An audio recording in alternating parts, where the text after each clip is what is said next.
Hello and welcome to the Green Machine. I'm David, your host, joined as always by Nick and Martin. We're coming at you live from London and Dublin and on our YouTube and Facebook channel.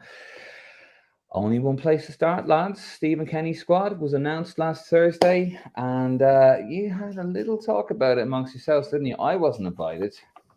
Yeah, and do you know what happened when you weren't invited, Dave? What happened, Nick? We were very kind to you. We were very kind to you. Actually, no. Do you know what, Martin? Fuck it. We're not going to be kind. You Do you never remember come. that? Do you I remember, actually. do you remember that time, David? Do you remember that time, David, that you said there wasn't a hope Robbie Brady would ever play for Ireland again?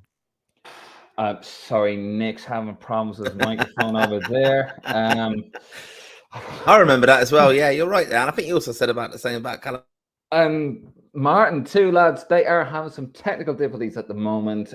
We will get back to them at some stage. Are we going to behave? Absolutely not.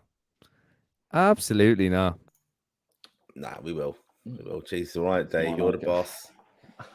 Don't you forget it, either, chaps. The boss is back this week.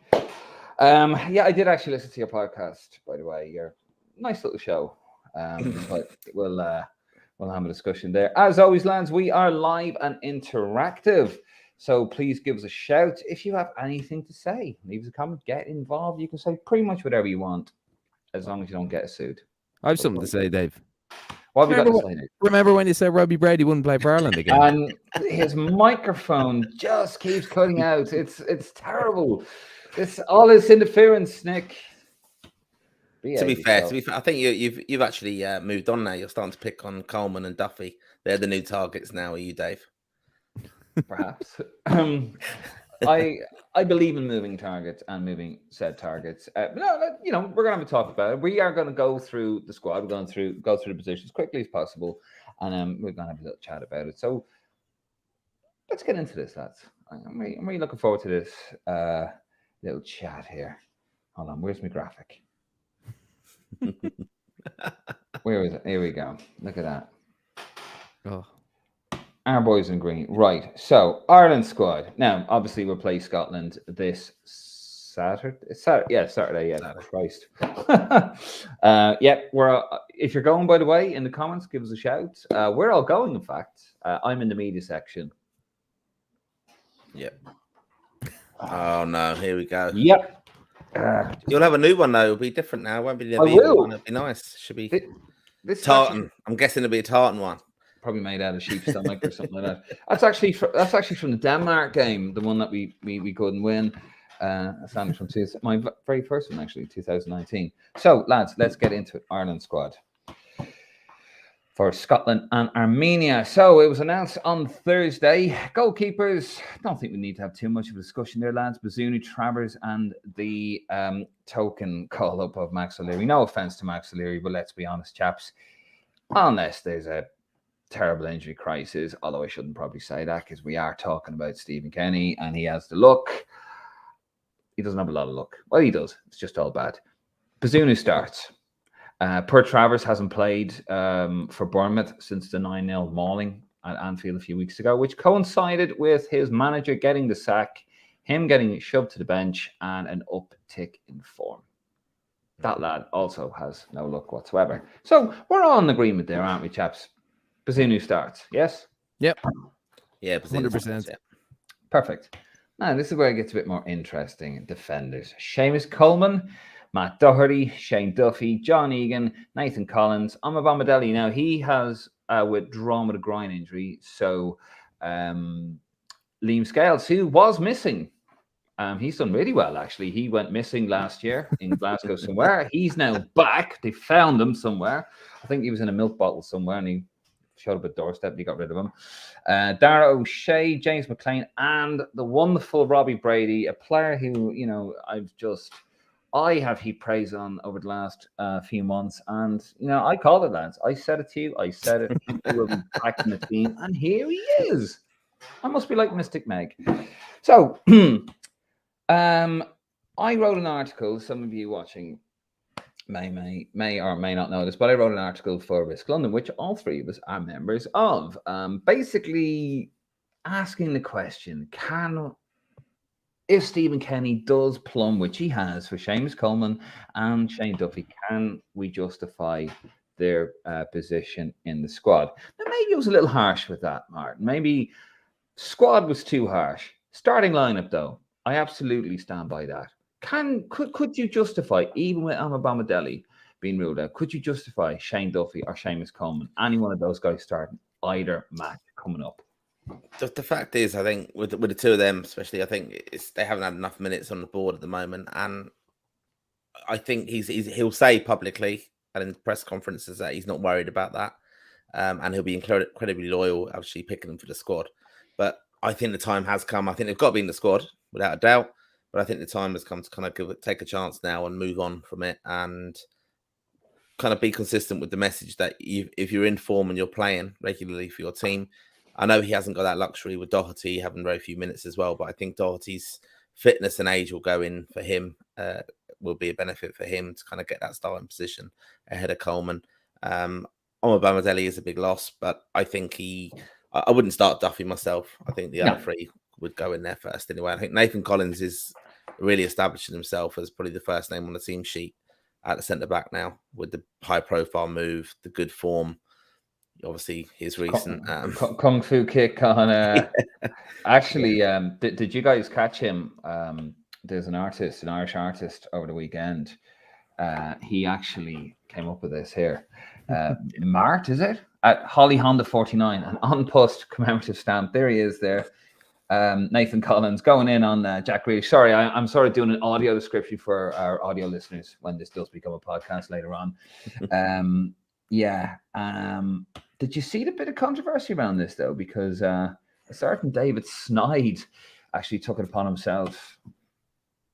And he took it. Yeah. I was actually going to post this picture up because I put it up and got a great load of feedback on Facebook. But I went back to the original one here. And I tell you what, lads, don't cross your man Mart. Look at this.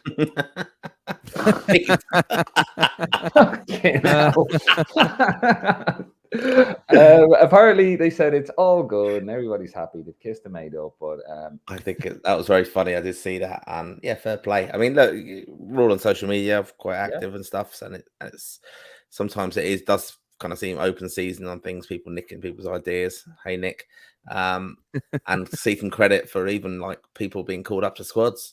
Wouldn't happen to us, would it? No, the mystery. We were all speculating about Stephen Kenny bringing someone in as a coach, and we didn't realise it's our very own Nick, who is obviously speaking to Kenny behind the backgrounds, and Jim Crawford, and prompted the inspirational choice of Aaron Connolly getting called up. I don't know. I think that was a pundit arena call now, Nick. And, that's where I get all my news from. I get it from the professionals. Pundit arena. You won't be fucking talking about them too much, too often. Fuck no, not anymore. But anyway, we'll get back to the squad. We digress there. But anyway, yes. So look, I'm not picking on Seamus Coleman and Shane Duffy. At the end of the day, they have a fantastic legacy with Ireland. However, Nick, Seamus Coleman hasn't played. He's only played one 90-minute match. That was an EFL Cup, Carabao Cup, whatever it is. He has not played at all in the Premier League this season, at all. And Shane Duffy has had 2 one-minute appearances in the Premier League. He obviously engineered a move to Fulham because he was falling out with the Brighton manager, who's obviously no longer there. He's now at Chelsea, Graham Potter, to facilitate. He engineered this move to Fulham to facilitate, basically to prolong his international career. And it's really gone tits up for him at the moment, hasn't it? And I do feel sad for Duffy because he has done that for Ireland, but he can't start in Scotland, can he? No, I mean, as Martin said, I mean, having them in the squad is no harm. And in such a young squad, it's fine to balance it out with a bit of experience. I mean, you've Mark Sykes there at Bristol City. I mean, he's playing very, very well at the moment as a right wing back. And you kind of wonder why isn't he in the squad? Because Coleman can't really play. Shane Duffy, I mean, that move to Fulham was bizarre. He was never going to start. I mean, they've got Tim Ream and they've got Tayu Tosin, the 2 lads who play centre half there, and they're very, very solid. And I mean, Fulham are like 5th or 6th in the Premier League, aren't they? So Duffy was never going to play there. So I don't know. I can still see them getting minutes in one of the games anyway. Maybe not against Armenia, but I mean, there were a couple of options there. Jimmy Dunn as well will feel hard done by. You know, he's playing every week. I think it was fine to put Scales in ahead of him, but look, as Martin said, the experience is good. It does balance things out, but I don't really know how it's justified anymore. It's kind of, you know, it's loyalty, but it's also a hint of favoritism as well. Yeah, he is, and we have said this. You know, believe it or not, I have, for anybody watching, I have criticised Stephen Kenny in the past, and will, and I'm sure in the future and present. But he does tend to talk out about both sides of his mouth when it comes to this sort of thing. You know, on one hand, he's saying you have to be playing regularly, which we get because he was burnt when none of the Irish players were really playing, and we saw very sort of disjointed performances. All of a sudden, they start playing in the Premier League and the Championship, and we start giving teams 4-1, 3-1 hidings towards the back end of the World Cup qualifying campaign. And now, you know, we saw what Duffy was like against Scotland at home. He was terrible. He made a couple of last-ditch challenges, but I actually think he created those situations. We saw the three of Lenihan, O'Shea, and Collins play much more comfortable on the ball. It worked. It looked good. We saw Seamus Coleman in Armenia. He was gone 74th minute when Spurtian got the goal for Armenia, the winner. I watched the goal back the other day, and he literally couldn't get anywhere near him. Got the shot off. You can't have this. Not in defence. So I'm not picking on the two lads, but it's there, isn't it? The proof is there. Around the squad, fine, but starting, absolutely no. I think that's the point as well. Around the squad is absolutely fine, because I think Seamus Coleman, if he's not starting, he's big enough now and he's experienced enough to not be demanded to be starting. He's not got that ego about him. So I think he has actually got the best interests of Irish football and the young squad coming through. Like he understands probably that transition of what Stephen Kenny's doing more than anybody. And he's not going to be slamming down the door and things like that he's not playing. Duffy, I think, as well, is incredibly popular within the group, I'd imagine, as a proper leader. And, you know, I think the good thing with the two of them is, I think if we were in an injury crisis and you had to call on them both to start and get 90 minutes out of them, I don't think they really would let you down. I mean, with Duffy, the point's interesting there. You're saying about, you know, some of the things that he lets himself down about. It's just his natural game, though. He isn't, I don't think, good enough for this level, to be honest, in the style of play that, you know, there's better centre-backs, spoiled for choice centre-backs.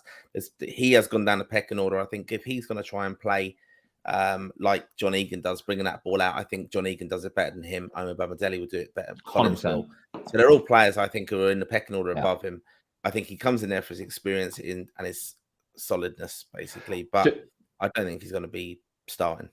Just want to go through a couple of stats, and then we'll wrap up the defender conversation and move on to the midfield question. But some of the stats here: John Egan has 1 assist. Omar Bamadeli, unfortunately, he's not in the squad, has 1 goal. O'Shea has 2 goals, 1 assist. McLean has 1 goal, 1 assist. Brady has 1 assist. Of course, I backed them all the way for that one. But yeah, I mean, and another problem as well, Nick, isn't it? Like Matt Doherty has played 10 minutes of football for Spurs this season. Yeah, very worrying. Very, very worrying. And I mean, he's probably our best outfield player as well. Well, I mean, even this time last year when we played Portugal, the game in Faro, when he played as a left wing back, when we played in Dublin, he was very, very good. You know, he's an excellent player. Played in Serbia as well. He was probably our best player on the pitch that night. So, you know, we can't have Alan Brown playing right wing back again. First of all, because Alan Brown is rubbish, and second of all, because he's not a right wing back. But I mean, look, I think Doherty has to come back in there. And I mean, Martin, you always put this well. It's kind of putting players in the window and putting players in the frame, I suppose, of their club manager. So if Doherty goes in there and gets a good performance against Scotland, I mean, all the kind of British media are going to be watching that, aren't they? Yeah. So if he does well, I mean, I'm not saying that Conte is going to pick him. I mean, Perisic came in there at the weekend, didn't he? So even when Emerson is gone, Perisic is going to play right wing back. But at least if he can hold his own in an international game, and at least if he can show a bit of sharpness having not played, then he might come into Conte's mind, or he might force a bit of a move in January. So it's a frustrating one, but he has to come in, Doherty. I mean, Coleman can't start there, and Brown certainly can't start there either. Of course, personally, if I see Coleman, unless there's a massive injury crisis or late pullouts, If I see Duffy or Coleman in that starting lineup, I will personally have kittens in Hampden Park. You'll hear it, I'm sure, from your television sets. Very quick question, lads. We're going to wrap up the defence conversation. Has to be Brady starting left wing back, doesn't it? He's not. He's going to go McLean. I think. Like we spoke about it last week, Martin. I mean, we said how Robbie Brady could come on to the left of the midfield three. I mean, I'd love to have Brady left wing back. I mean, he's playing there and he's playing well there, so it's a no-brainer. But there is, I mean, Kenny just has this horn for James McLean, doesn't he? I always think James McLean is better coming off the bench. I don't think he's technically good at all. I think he's got a great delivery. I think he's improved as a defender and as a player under Stephen Kenny. But I think if you want to optimize the creativity and if you want to optimize players playing in their best position and in form at the moment, then you have to go Brady at left wing back, and then possibly McLean off the bench. Yeah, I totally agree there. I think he'll go. I think he'll go McLean. Yeah, for me personally, McLean definitely an impact player. Just got to go actually through some of the comments before we move on to midfield. Darrell O'Connor, story lads. Good to see Martin down at Crisk AGM a couple of weeks ago. Appreciate the stickers. Good man. These are these stickers he's talking about. If you want some Green Machine stickers, give us a shout. Martin is your man, and tickets as well.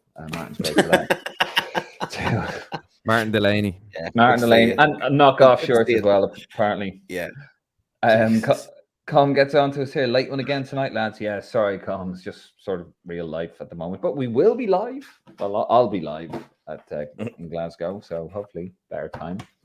Kieran Boyle, lads, I'm back and here to say hashtag away to Jesus with Umbro. Hashtag Adidas forever. No Duffy and Coleman are the past. Duffy doesn't have it to play out. Coleman is past it. So is Brady.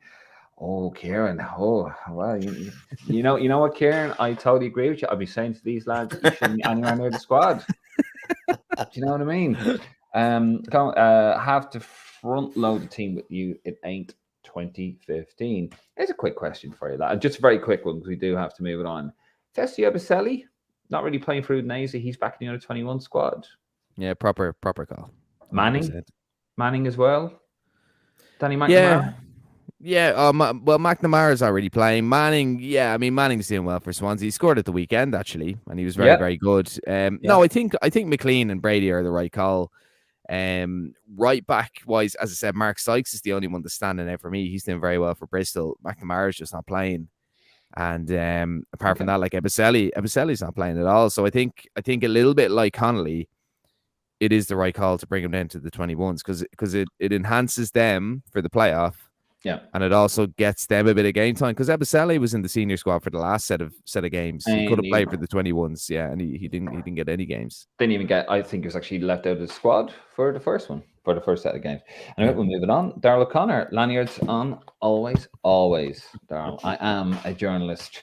Declan Finnegan watching. How you doing, Declan? Hope you're well. Unbelievable seeing Liam Scales called up. I think he's unhappy that Jimmy Dunn was. I'm guessing now, Declan, that you're unhappy about that. Or even Manning. He'd be a Manning fan as well for the QPR link. Yeah, former QPR. Kieran Boyle, I'd have Joe Lapira in ahead of Duffy. Yeah, call him again. Duffy was shouted away. Potter, hope he gets back playing regularly. So do I. When Duffy is playing, when he's not playing regularly, he is a liability at the back. I don't want to sound harsh, but gotta call it as we see it, guys. That's what we're all about. And Declan Finnegan, you're guessing right. Yeah, had a feeling, Declan. Hope you're well. And I think he's a little bit justified. Right, on to midfield. Probably our most suspect position in the team. Now, I think personally, lads, I'll go through the names first. So midfield is Cullen, Hendrick, Knight, Brown, Malumbi, and Harahan. Personally, I think our starting three, we're better with three in midfield. Agreed? Oh, has to be. Yeah. Many percent. Two first games in the Nations League. We had the dynamic Jeff Hendrick, Emil Coleman. It was a shit show. It was terrible. I was watching it. It was absolutely dreadful. Once they took Hendrick out and they put three in midfield and they had Cullen with Malumbi and Knight in front of them. It worked. The intensity was there, the aggression, the craft, the guile, all those little euphemisms that you want to make out of thin air, as I've just done there. I think we're fine there. However, if either one of those guys go down, or any one of those guys go down, we are in serious trouble. Let's be honest. I mean, it is sad that Jason Knight is going to be playing in the third tier of English football until at least January, because he's way better than that. Somebody who's probably at that level is Conor Harahan. Let's be honest, chaps. He's 31. Okay, he scored a couple of goals over the weekend, or one goal over the weekend, but we really should be moving on from him. I know, to be fair, Jeff Hendrick is actually getting game time at Reading, but he's a luxury player, and he's a luxury we can't really afford. So, and your mate as well, Alan Brown. Friend of the podcast. Yeah, it is thinner than Martin's hairline there, isn't it? When we, not like my luscious locks. It is a bit though, isn't it? Like, we are light in that department. We were talking about Gavin Kilkenny last year. He was doing well in the championship for Bournemouth, and then he just fell like a stone. We don't really have anyone else to play in there, do we? No, not really. I mean, like, just coming on to Harahan, I mean, look, domestically, he's a very good player. I don't think he's a League One player. I do think he's a Championship player, but international-wise, and I'm a big fan of Harahan, but he's far too immobile. I mean, he's a different type of player. I mean, he's got a great delivery. He's very creative. He's very different playing international football than he is playing club football. I think any Aston Villa fan will kind of back me up on that. The midfield three that played against Scotland in Dublin, I mean, that's probably our most balanced midfield, isn't it? Because you've Cullen holding, you have Malumbi doing kind of the breaking up. I mean, yeah, it does work. And then you have Knight as well. He's able to create and he's able to drive forward. I mean, if it was me picking the team, which it's not, but if it was me, I'd probably take Malumbi out and put Brady in on the left, kind of on the left of the middle. I'm kind of afraid, because Ogbene's back and because he's in form, part of me thinks that Kenny's going to go back to the three up front. Now, he might just put Ogbene in as a centre forward instead of Obafemi, I'd say. But that's my little fear. I'm afraid he's going to go back to the two. And Hendrick's playing quite well for Reading, so yeah, I'm afraid he's going to go back to the two in midfield, but I don't know. Yeah, I'm actually terrified of that. I'm just going to go through. We've got a couple of comments here. Actually, just on that, Barry Owens, lads, Hendrick brings nothing to the team. So frustrating to watch. He is. Martin, we were obviously watching the same game against the Ukraine. He was appalling. He just stood there, and Paul Coleman was running around. He was like a guy trying to put out fires in the kitchen, wasn't he? All by his own. And Hendrick just stood there. It was terrible. Yeah, I think it's just interesting. I've been making notes here, trying to pick the team, to be honest, and I think it's quite a difficult team to pick. And we can't even guess at what Stephen Kenny's going to do. I could pick 5 or 6 teams here, to be honest, and probably be wrong. And he does have these kind of little kind of moments of surprising us and picking people. I think he's very loyal, though. Like, the team I just had there has got a Benny in it, and I'm thinking, well, hang on a second, he probably will pick him because of the form. Like, he's been quite lucky with some of his games in a way, when he's had, like, even Obafemi missing out on the second game after the goal against Scotland. It made an easy choice for him, because there would have been calls for him to start him again. So it's a very difficult one. I like that balance, as you said, in midfield. I could see how Robbie Brady could come into that. I don't think Robbie Brady will start. I think he is going to be one that is going to come on. But Cullen, for me, starts straight away. I like the energy of Malumbi doing that job. If he's organised and tidy, definitely. And Jason Knight is going to bring that as well. And I think if you're going to do that kind of system where you're going to have the 3 in the middle and Doherty on the right and McLean on the left, Benny and probably Obafemi will be the ones who press it, and then there's no Parrott in there at all. And I think we're quite an adaptable side, though. And I think this kind of game is going to be, I think, like Scotland, I know Mugs, and they'll be very kind of pissed off that they got embarrassed, basically, by us in Dublin. Battered. And they're going to be, I know they're missing Robertson and stuff, but I'm expecting a bit of a backlash. This could be quite a tight game, and we need to be organised and not make mistakes and stuff. And that's what I can see the energy of McLean being quite important then, and Doherty, and pushing up that. I mean, just looking there, like I do look. Brady's down as a defender, so he's clearly coming in as a left wing back when he comes in, which I wouldn't have anything against. For me, it has to be. Any time we put those 3 lads in midfield, it's balanced. It works. It worked against Scotland and Dublin. It worked against Ukraine. just go with it. It works. That's my opinion. Brown's a lovely. I know you're not a fan of him. Spoofer. No, I mean, look, Brown is. He just gets in the right places. He's somebody for chasing a goal. He's someone great to have come off the pitch. He's like McLean. He's an impact sub. And the thing is, like, he does know where the goal is, doesn't he? Because he had that season where he scored about 15, 16 goals, didn't he? And I mean, he scored that goal against Belgium. The game against Scotland, look, someone kicked it off, and didn't it? But he still got into the position. There. Yeah. There. So but he shouldn't be starting. He's not good enough over 90 minutes. Agreed. No, I agree. Not good enough over 90 minutes. I think it's fair to say himself and McLean are great impact subs to have. You know, if you need a goal, and to be fair, if you use those guys right in midfield, if you've got Hendrick and Howard Han, if you're 2-3 up, you bring them on. Just hold on to the ball. Just Hendrick, you get in there, you get your little 2-inch passes, mustard, as they say. Just to finish up some of the comments there, Darrell O'Connor. 3 in the middle made a difference against the Jocks. I keep the same 3 of Mike Cullen and Malumbi. Good man, Darrell. Malumbi's first game, he impressed senior, kicking the shit out of the Scots in the middle. Absolutely. Declan Finnegan again. The under 21 midfield squad is better than the seniors. Probably for that level it is, yeah, definitely. Shane Darby, he was hopeless when he came on in Ukraine, gave the ball away several times, and we lost all of our energy. He is talking about Mr. Hendrick. Barry Owens, I played Jack Byrne before Hendrick. Oh dear. And Shane Darby then corrects himself or in Wudge, not Lodz, Wudge. Jesus, I was shocked when I saw that. My friend who's from Poland as well, Adelina. Hello, Adelina, if you're watching. She's not. She an official partner of the podcast, is she? No. She's actually engaged, and she is a very good friend of mine. In fact, she's very, very nice. But I remember she told me that was pronounced Wudge. I was like, mind blown. Right, let's move it on to the forward lineup. Now that's where it gets a little tricky. Bit more in terms of options. We have a lot more here. We've got Ogbeni, who is doing quite well for Rotherham.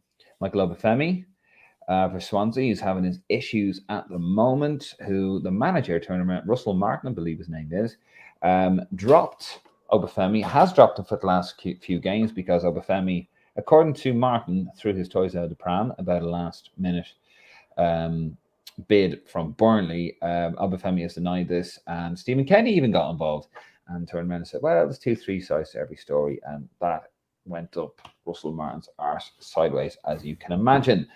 Troy Parrott, who seems to be having a solid season at Preston, although not a lot of goals. Scott Hogan banging him in at the moment for Birmingham. Hulk Hogan over there. And Colin Robinson also. Well, he's just gone to Cardiff, hasn't he? And he's playing with another Irish player that we won't mention here on the pot. No, I'm just joking. And Colin McDowell, of course, he was doing okay. Lads, just going to go through some stats for you here. I meant to do it for the midfielders as well, in fact. Sorry. Out of our midfield, by the way, Knight has a goal, Malumbi has 1 assist, and Howard has 3 goals. Forward lineup, Ogbeni is our top goal scorer with, joint top goal scorer with 5 goals. Obafemi has 1 goal, 1 assist. Parrott has neither. Hogan has 5 goals, 1 assist. Dowd has 2 goals, 2 assists, and Robinson has 3 assists. But that was obviously not up for West Brom. So this one's a bit of a pickle here, isn't it? I mean, personally, I would go with Parrott and Obafemi because I thought they played really well together. As, in Scotland or against Scotland, go again and bring Ogbeni on if we need a goal. What do you reckon?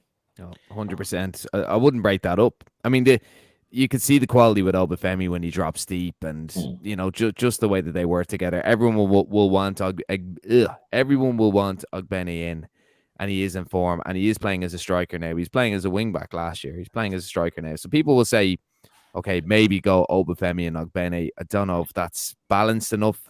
But you can see the quality, couldn't you, lads, with Obafemi? Like he offers something that we don't have. He has that little bit of quality that we just don't have, and he does offer that bit of but he offers that little complementary element with Parrott. Like people will say, oh, Parrott's not scoring and this, that, and the other, but like he's dropping so deep. It's the same with MK Dons last season. Like he drops really deep, he gets into wide positions. he's there to kind of create. He's kind of like your Teddy Sheringham kind of player. But look, I think Ogbene is going to end up starting possibly in a 3. I don't think Robinson can start. Miss a penalty there at the weekend as well. Hogan will be pushing like he started the last game in Woods. Joint top goal scorer. He is, yeah, domestically. Well, sorry, not domestically, is it? No, Jesus, don't start that again. Because you know what? No, if it was me, I wouldn't check. Like Ogbene and Parrott had a lot of joy against Scotland, and that's what I go with. But it's gonna be, I think it's gonna be Ogbene, Obafemi and Parrott. I go with, but it'll be Ogbene and somebody else.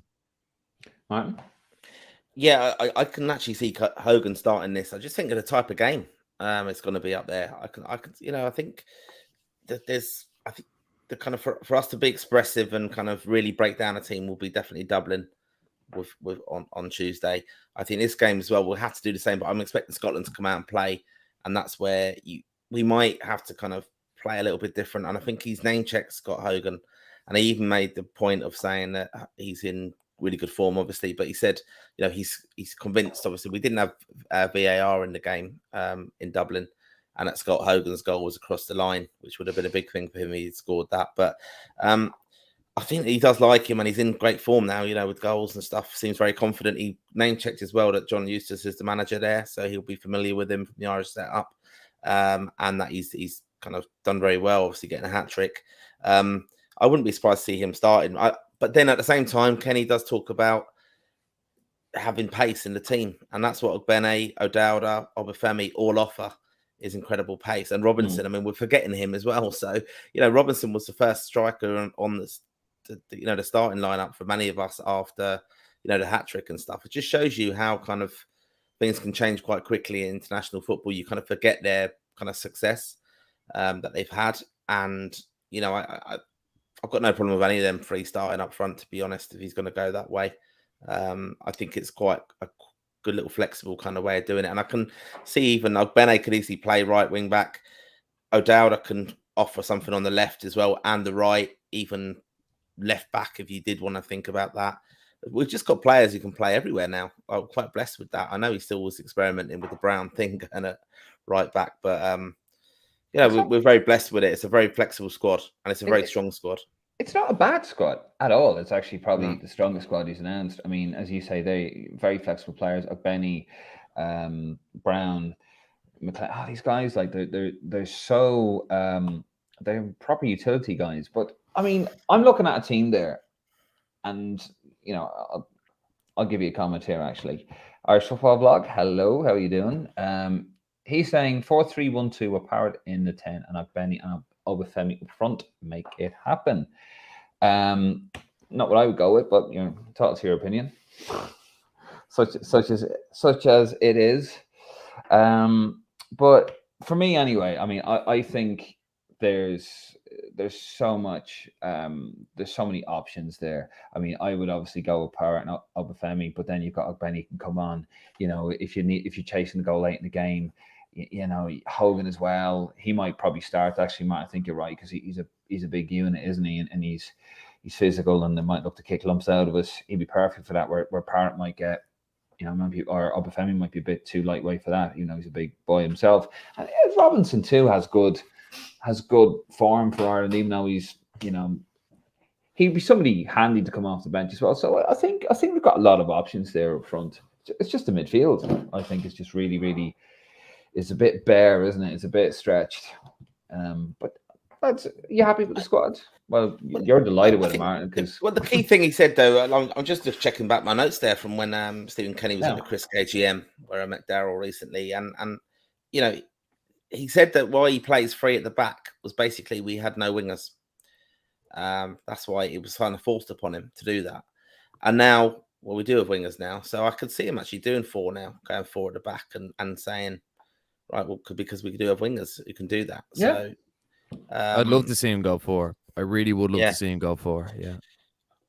And I think that is something that could easily happen there. And an adaptable 4 as well. Like we've seen Darragh O'Shea play left back as well before, and he was fine against Wales. So that is something, again, if he does have to change it because he has to adapt because of something Scotland do tactically, he can then shuffle it back to a 3 if he wants to. So I think that could be something that we'll see actually, and then that does allow us to kind of go a little bit kind of tighter up top and things like that, and someone in the hole behind. That could easily be Robbie Brady or Parrott. Like that again, the flexibility is just there.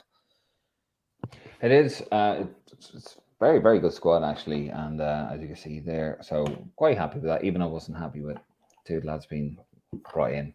Not a doubt it, and Brady. But let's have a little look at the Scotland squad here, lads. We'll just throw an eye over that. Craig Gordon, Jesus Christ, he must be about 80. Got Liam Kelly, Motherwell. I used to always think he was Irish in FIFA, was it? I used to try and get him in. John McLaughlin, Grant Hanley, Norwich, Jack Hendry, Cremonese, Aaron Hickey, Brentford, Scott McKenna, Nottingham Forest, Nathan Patterson of Everton, Ryan Porteous of Hibs, Anthony Ralston, Celtic, Greg Taylor, Celtic, Kieran Tierney of Arsenal. He's probably the best player at the moment. Stuart Armstrong, Southampton, Billy Gilmore, Brighton and Hove Albion, Ryan Jack, Rangers, John McGinn, Aston Villa, Colin McGregor, Celtic, Kenny McLean, no relation to James, I'm sure, Norwich City, Scott McTominay, Man United, way. David Turnbull, Celtic, Che Adams, Southampton, Jacob Brown, Stoke, Ryan Christie, Bournemouth, Lyndon Dykes, dodgy name that, QPR, and Ryan Fraser, Newcastle United. No Andy Robertson. That's, you look there and you see all the players pretty much playing top flight football. It's a bit. Oh, it's an excellent squad, and I mean, yeah. Before we played them in Dublin, I remember thinking, geez, these guys are going to run riot. I mean, you have some really top players. I mean, John McGinn is an excellent player. He's a really, really top player. And Aaron Hickey's doing very, very well for Brentford as well. So, they're not a bad side. You've got, you've got Ryan Fraser. He's hitting a lot of form for Newcastle. I watched Ryan Christie there at the weekend for Bournemouth against Newcastle. He's very good as well. So they've an excellent squad. Excellent squad. I really thought they run riot in Dublin, and they didn't. And part of the reason was the physicality that we had. So when there's a bit of pressure applied on them, they do struggle. But we can't forget, lads, they could have been about 3-0 up after 10 minutes. Yeah. Well, Shane Duffy played his part in that, didn't he? But look, they're not. We gave him a bit of a hiding. We had a bit of luck go for us in Dublin. And then once we got the goal, we sort of opened the floodgates, and it could have been 4 or 5-0. That's just how international football goes. But I tell you what, lads, in terms of Scotland, it's a good thing it's not Israel. Look at this. Look what the under-21s have to deal with. That's it. Look That's the top team. That. That's the top squad, isn't it? Jesus, look at your man in midfield. Fucking hell. Wow. Incredible. I like their badge. Though. It's good. Yeah, it looks familiar. I don't know where it's the Macedonia crest, isn't it? I've seen it somewhere before. Yeah, it's the Macedonia's crest. Yeah. Yeah, it is a weird one. Quick one on this one, Martin. You were actually in contact with Jonathan Hill, the FAI CEO. He got in contact. I don't know which Jonathan you were going to say there. It's definitely. You were not allowed to contact. Don't even think. You're probably selling tickets, Martin, were you? Or phony jerseys and all that stuff. Actually, John Cordy was called out tonight on Twitter about it. No, we won't mention that. Do you know he followed me actually? Because we bonded actually. That won't last. Probably won't if he ever watches the podcast about. But we bonded over the white Ireland top, the Euro 88 away jersey that I have a copy of, and he has a copy of. But mine was better because it's signed by Ronnie Whelan. So, Anyway, sorry, Jonathan Hill was in contact with you, and it's to do with the under-21s game he's shown at Lansdowne on. Yeah, the second leg, basically. I was inquiring that, sadly, the second leg, which is going to be probably crucial, kicks off just before our home game against Armenia. And would it be shown inside the stadium? Although there will be a crossover of timing, so I can't see how it's really going to work, to be honest. It's a shame in a way that our kickoff couldn't have been delayed. I don't think that will happen. But it was just interesting to see, you can kind of create a bit of an atmosphere in there if you had it on the screens, even in the bars in there or around, you can actually watch it, because it's going to impact, obviously, the fans trying to watch the game, because they're either going to watch the whole game and come in late, which I don't think will happen. It's just really like missing out on it, basically. And it should be UEFA. Yeah, it's a shame, though, because it's a playoff. I can't really believe how it was allowed to clash. It's absolutely ridiculous if you think about it. You're trying to raise the profile of underage football, and you do that. Yeah. Absolute stupidity from UEFA, which is no. If it's a tight game, like say if it's 1-1 or something going into the second leg, you could find that a lot of people with tickets for the senior match just won't go. Yeah, that's true. Yeah, especially if it's dead rubber, because and if we have a bad result on Saturday as well. Yeah, although actually, in fact, if we have a bad result on Saturday, I'd imagine that would make the game against Armenia quite important, then, wouldn't it? Yeah, then we'll be fighting for the wooden spoon. Declan Finnegan has another question here. Will the result of Scotland v Ukraine game influence Kenny's selection? Yeah, possibly will. Because it will show us where we've got to win these games, really. It's all about the seedings and stuff. So, yeah, possibly will. And it's to be seen, isn't it? I mean, just back to Jonathan Hill quickly, like what he responded to me. I asked, was it going to be on with the clash? He said, we're working on it, but the rights to the game are outside of Israel, are held by an agency. So that's step one. If we can acquire them, then we need to work out which platform in Ireland, and then specifics are the stadium, and we'll update as soon as we know. So that was it. So it's Friday, isn't it? So absolutely. Well, either way, we're going to be broadcasting live from that game in Armenia. Sorry, against Armenia in Dublin. I couldn't broadcast from Armenia, could I? Because a certain travel agency. We're not going to get into that. But also, we will have a special show as well from Hampden Park. Hopefully, if the Wi-Fi holds up in Glasgow. Did you have Wi-Fi in Scotland? Dial up, I think. Yeah, the hamster and the wheel, isn't it? Really, I really hope no one in Scotland's watching. I'll probably get battered when I'm up there. But yes, we will be coming live from Hampden Park on Saturday, and then obviously over in Dublin on Tuesday. So if you see us around the stadium, especially Martin around the stadium with sacks of cash and tickets and whatnot, say hello. Not to Martin, yeah, because you don't. I'll be busy. Yeah, you don't attract any attention there. A couple of more comments there. Jonathan Meenan, sorry. Hi guys. Hi Jonathan. Kenny must go. What is he? Is it a fire sale? Is it or something? I don't know. I'm not going to get into that one just here. Anyway, lads, on that one. Yeah, we'll see. We'll see how the two results go. So lads, we're going to leave it there. Thank you very much for joining us. Thank you for joining us at home as well, for your comments. We're just going to do a little bit of housekeeping before we get out of here and I can go to bed. You all can too. We forgot to mention this at the top of the podcast, but our partners, they're still partners, Nick, aren't they? I don't want to give any free advertising on this. Like professional partners or sexual Are we well, you leave that to me. They're still our partners. They're still our partners. Kit Lunch. They're a good bunch of guys down in Cork. That is www.kitlunchcork.com. If you want some vintage, not retro, not that stuff that Martin sells, vintage shirts, get on to www.kitlunchcork.com. And if you want a promo, you want 20% off, promo code, all in capital letters, Green Machine 20. That is Green Machine 20, case sensitive, just like one of my dates. Might as well say it, lads. That's all I heard in the last podcast. Anyway, we're going to leave it there. Thank you again.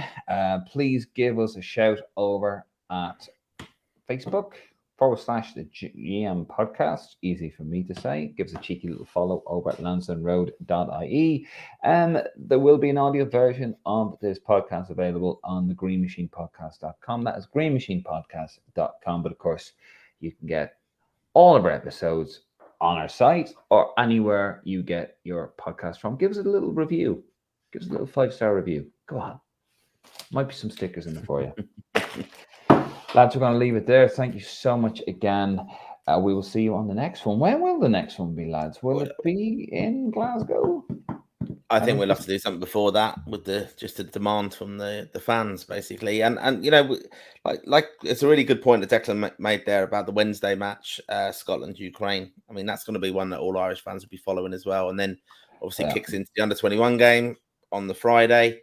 It's all happening now in the next few weeks. It's exciting again. So I'm just hoping our squad stay fit and we get there to Glasgow. I think interesting itinerary. I've been watching some of the social media stuff.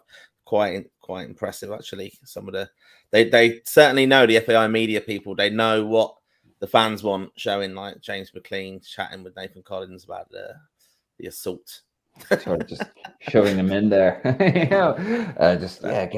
in there, lads. But no, Have a bit of fun. we'll surely be on, won't we? We'll definitely have something before we go to Glasgow. If you see us in Glasgow, by the way, unless you're a Rangers fan, then just look the other way, please. Give us a shout, say hello. Get some stickers. I'm sure Martin will have. Will you have stickers in Glasgow, Martin? I will. Yeah, I'll bring some up, and we'll post up some stuff. Some of the areas we're going to be around anyway, because I'll be with Ruslan. Mostly men's toilets. That's a total edge there coming. Anyway, guys, listen, thank you very much. We'll see you down the road.